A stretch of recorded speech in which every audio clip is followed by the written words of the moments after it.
सभी साधकों को जय जय श्री राम।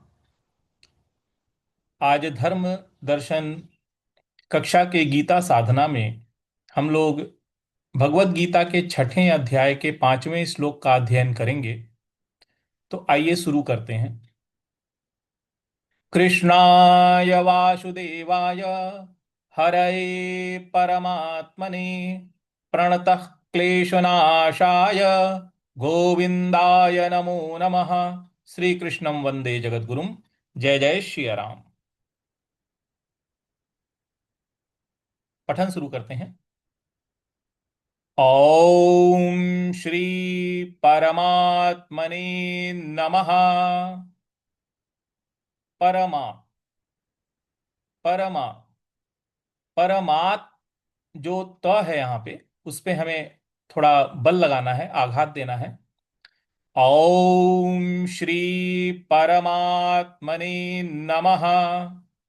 श्रीमद् भगवद गीता, यहाँ श्रीमद् द पे आघात देना है, बल लगाना है। और भगवद यहाँ पे भी आघात देना है हमें। तो इस प्रकार बनेगा श्रीमद् भगवद गीता अथ षष्ठोऽध्यायः। यहाँ पर षष्ठो के आगे देखिए एस लिखा हुआ है, एस की तरह से एक साइन दिख रहा है। ये जो साइन है ये दीर्घ, जैसे ओ की जो मात्रा यहाँ आ रही है उसको दीर्घ थोड़ा सा खींचना होता है। तो यहाँ हम कैसे बोलेंगे इसको? अथ षष्ठोऽध्यायः। अथ षष्ठोऽध्यायः। श्रीभगवानुवाच।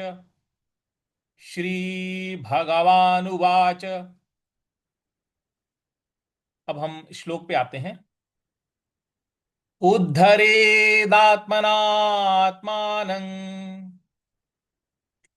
यहां पर जो अनुस्वार है, न के ऊपर जो अनुस्वार है उसको न के उच्चारण में लाएंगे। और उद्धरेदा, उद्धरेदा के बाद जो त है उस पे बल लगाएंगे, आघात देंगे। और उद्धरेदात्मना के बाद जो ना है उसके बाद भी आधा त आ रहा है। तो यहां पे थोड़ा दीर्घ खींचना है और उसके बाद त के ऊपर हल्का सा बल लगाएंगे। तो इस प्रकार से ये क्या, कैसे उच्चारण होगा इसका? उद्धरेदात्मनात्मानं। उद्धरेदात्मनात्मानं। उद्धरेदात्मनात्मानं। इसके बाद है नात्मानमवसादयेत्। यहां पे ना के बाद त है, उस पे थोड़ा सा बल लगाएंगे। यहां पे भी हम आघात देंगे। नात्मानमवसादयेत्। त के बाद हलंत दिया हुआ है, तो जब सादयेत जैसे ही त आता है उसके आगे सादये त नहीं करना है, सादये त मत बोलिएगा, क्योंकि यहाँ पे हलंत लगा हुआ है तो सादयेत हो जाएगा ये। तो इस प्रकार से अगर हम इसका उच्चारण पूरी लाइन का करते हैं तो क्या बनता है? उद्धरेदात्मनात्मानं नात्मानमवसादयेत्। उद्धरेदात्मनात्मानं नात्मानमवसादयेत्। अब दूसरी पंक्ति पे आते हैं। आत्मैव, आत्मैव। आप के आगे आधा त है तो यहां हल्का सा बल लगाएंगे। आत्मैव। म के ऊपर ए की मात्रा है। ए की मात्रा को यहां पे जब हम संस्कृत में पढ़ते हैं तो आई बोलते हैं, ए नहीं बोलते हैं। तो ये आत्मय व नहीं होगा, ये आत्मय व होगा। तो इसको ऐसे बोलेंगे आत्मय व। आत्मय व। ह्यात्मनो बंधुर। ह्यात्मनो बंधुर। ह्यात्मनो बंधुर। यहाँ पे या के बाद आधा त है, उस पे हल्का सा बल लगाना है। ह्यात मनो, ह्यात मनो। इसके बाद बंधुर, बंधुर, ह्यात्मनो बंधुर। आत्मैव रिपुरात्मनः, आत्मैव रिपुरात्मनः, रिपुरात्मनः। यहाँ रा के बाद आधा त है, तो यहाँ पे भी थोड़ा सा बल लगाएंगे। और न के बाद जो विसर्ग है, तो इसके आगे कोई अगला अक्षर नहीं है, इस वजह से इस विसर्ग को ह के उच्चारण में लाएंगे। तो ये बनेगा बंधुरात्मैव रिपुरात्मनः, बंधुरात्मैव रिपुरात्मनः। तो इस प्रकार से पूरे श्लोक को हम कैसे पढ़ेंगे? उद्धरेदात्मनात्मानं नात्मानमवसादयेत्, आत्मैव ह्यात्मनो बंधुर, आत्मैव रिपुरात्मनः। एक बार पूरा पठन करते हैं। ओम श्री परमात्मने नमः। श्रीमद्भगवद्गीता अथ षष्ठोऽध्यायः। श्रीभगवानुवाच उद्धरेदात्मनात्मानं नात्मानमवसादयेत्, उद्धरेदात्मनात्मानं नात्मानमवसादयेत्, आत्मैव ह्यात्मनो बन्धुर्, आत्मैव रिपुरात्मनः, आत्मैव ह्यात्मनो बन्धुर्, आत्मैव रिपुरात्मनः। एक बार पुनः सभी लोग साथ में पठन करेंगे। ओम श्री परमात्मने नमः। श्रीमद् गीता अथ षष्ठोऽध्यायः। श्री भगवानुवाच उद्धरेदात्मनात्मानं नात्मानमवसादयेत्, आत्मैव ह्यात्मनो बन्धुर्, आत्मैव रिपुरात्मनः। इस प्रकार से इसका अभ्यास करना है। जो व्याकरणीय बारीकियां आपको बताई जाती हैं, कॉपी पेन में जरूर नोट कर लिया करें इसको, जिससे कि बाद में जब आप इसका अभ्यास करते हैं तो आप कहीं फंसे नहीं। ठीक है, आगे चलते हैं, इसके अर्थ की तरफ, शब्दार्थ की तरफ चलते हैं। श्री भगवान बोले, श्री भगवान उवाच, श्री भगवान बोले। इसके बाद है उद्धरेत। उद्धरेत का मतलब है उद्धार करे। किसका उद्धार? अपना। उद्धरेत, उद्धार करे। आत्मना का मतलब होता है अपने द्वारा। आत्मानम, आत्मानम का अर्थ है अपना। न का अर्थ है नहीं, न यानी न या नहीं। अवसादयेत, अवसादयेत का अर्थ है, अवसाद में आपने सुना भी होगा अवसाद।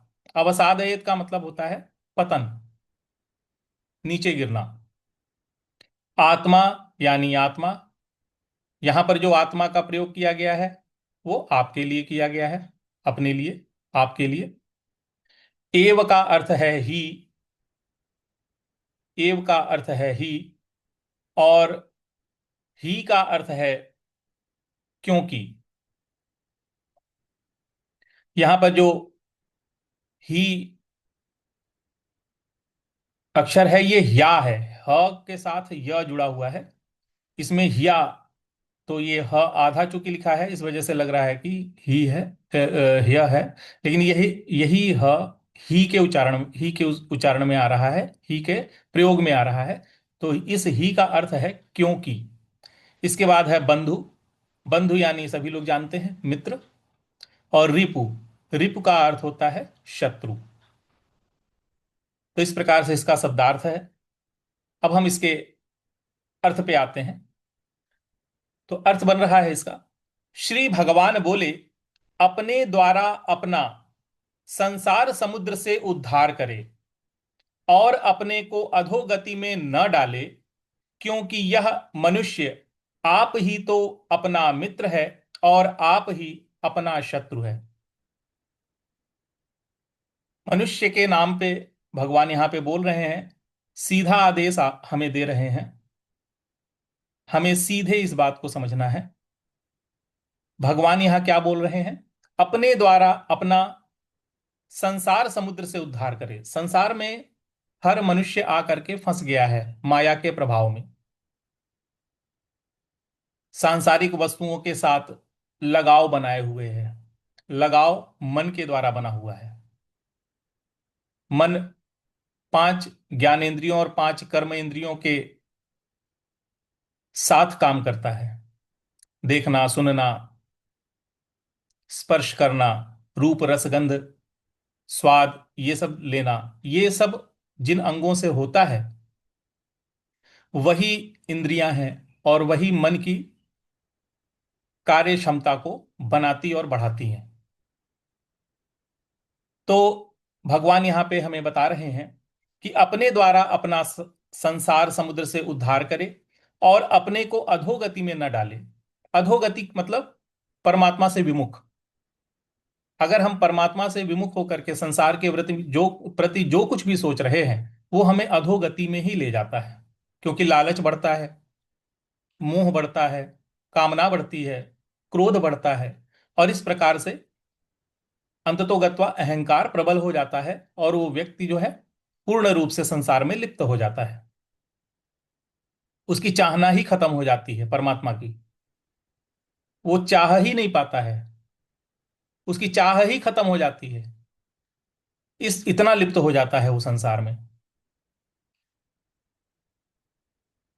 तो यही जो मनुष्य है, अगर वो अपनी गति परमात्मा की तरफ करता है तो अपना मित्र है, और यदि वो संसार की तरफ करता है तो वो अपना ही शत्रु है।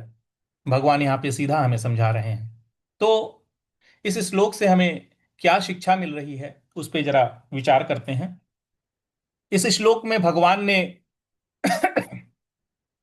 आत्म संयम पे बल दिया है। आत्म संयम यानी अपने आप को संसार में रहते हुए भी संसार में न फंसने देना, यही आत्म संयम है। तो आत्म संयम पर बल दिया है, क्योंकि आत्म संयम से ही मनुष्य सर्वश्रेष्ठ बन सकता है। नहीं तो माया तो उसे फंसाए हुए है। सर्वश्रेष्ठ बनना है तो आत्म संयम, अपने अंदर संयम को अपनाना होगा, बैलेंस करना होगा।